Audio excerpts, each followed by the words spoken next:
Yo creo que hay dos elementos. Hay una serie de oportunidades enormes sobre los retos, que es la oportunidad de aprovechar las nuevas formas de generación de conocimiento, el intenso intercambio que las tecnologías de la información y la comunicación te permiten, generar nuevas formas de información, nuevas fuentes de información como los grandes datos, el Big Data que le dicen, que te permite hacerte preguntas de investigación que antes no tenías. Ese es el horizonte que se abre ahorita en términos de oportunidades para la investigación.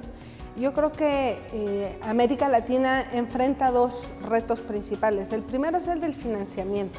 Todavía tenemos un rezago en toda la región respecto de la inversión en ciencia y tecnología. En el caso de México es medio punto porcentual, que está muy por debajo del promedio de la OCDE de 2.4% del Producto Interno Bruto.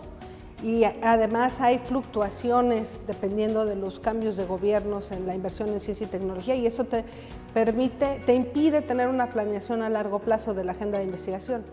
Y el segundo gran reto es que al mismo tiempo que nos insertamos en la agenda de investigación internacional, tenemos que mantener preguntas de investigación que son relevantes para nuestros contextos particulares. Entonces, tenemos como que este doble reto de mantenernos a la vanguardia en la generación de conocimiento científico y humanista a nivel internacional, pero con preguntas que contestando preguntas que son relevantes para el contexto específico de los países.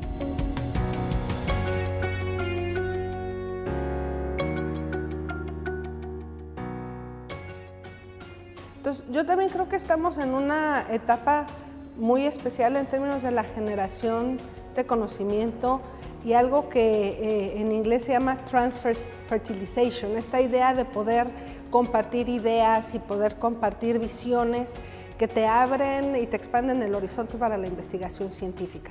Entonces, primero, podemos hacer un intercambio que antes no se tenía. En el caso de mi institución, que es el Colegio de México, se nutrió mucho de un intenso intercambio epistolar con intelectuales de hace un siglo en España, y eso fue lo que dio origen a una agenda de investigación en temas de humanidades, en filología, en historia. Entonces, ahora eso es mucho más dinámico y mucho más intenso, entonces tendríamos que aprovecharlo. Y lo segundo es que creo que hay un acercamiento muy importante entre las ciencias naturales y las ciencias sociales que antes no había, que nos permite dialogar y ver temas como el ambiental, desde la perspectiva de la geografía, de la física, de la química, pero también desde la parte del componente humano que tiene que ver cómo se organizan las sociedades para vincularse con el medio ambiente. Entonces, ahí hay dos ventajas de la época que nos están tocando, de poder tener visiones más amplias y comparativas entre países que espacios como este pues generan. Y lo segundo que yo diría es que además ahora hay reconocimiento de otras fuentes de saberes que antes no eran tan claras. Entonces, yo creo que a la universidad le toca liderar un diálogo con otros agentes como las organizaciones de la sociedad civil, como los gobiernos, que también están estudiando y explorando y buscando entender los contextos alrededor, pero que creo que quien puede sistematizar todo ese conocimiento que se está generando y servir de puente de diálogo son las universidades.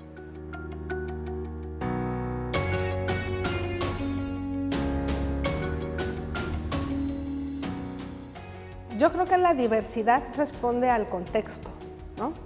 En el caso de América Latina, todavía muchos de los países están creciendo demográficamente, hay mucha posibilidad de expansión y mucha necesidad de expansión de la educación superior, y ahí pues viene toda la formación de profesiones.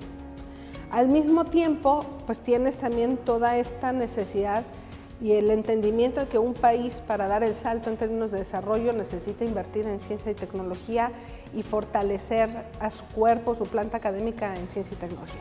Es muy difícil porque tienes una creciente demanda de jóvenes buscando espacios y de la necesidad de formar profesionistas, y tienes la ciencia y tecnología.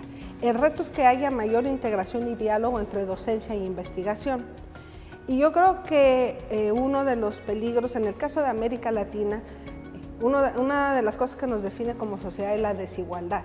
Entonces tú ves cómo desde primaria vienes jalando, ¿no? O sea, y traes al contexto de cada nivel educativo desigualdades y diferencias, por ejemplo, en términos de la calidad de educación, ¿no? Cuando en la educación básica tienes niños que están tomando educación a distancia y tienes niños en educación presencial, bilingüe, con los mejores maestros formados en las mejores universidades, pues tienes como patrones muy diferenciados.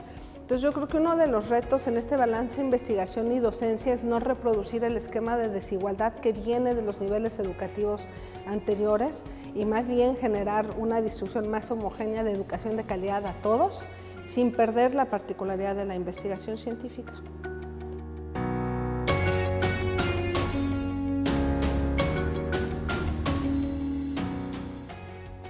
El espacio iberoamericano es natural que se reúna, compartimos el mismo idioma, compartimos en el caso de América Latina con España y Portugal, compartimos un esquema de organización de la educación muy similar. Yo me atrevería a decir que seríamos probablemente, bueno, quitando a China, que en sí mismo es un solo país, la comunidad académica, la segunda comunidad académica más grande en términos del manejo del español, ¿no?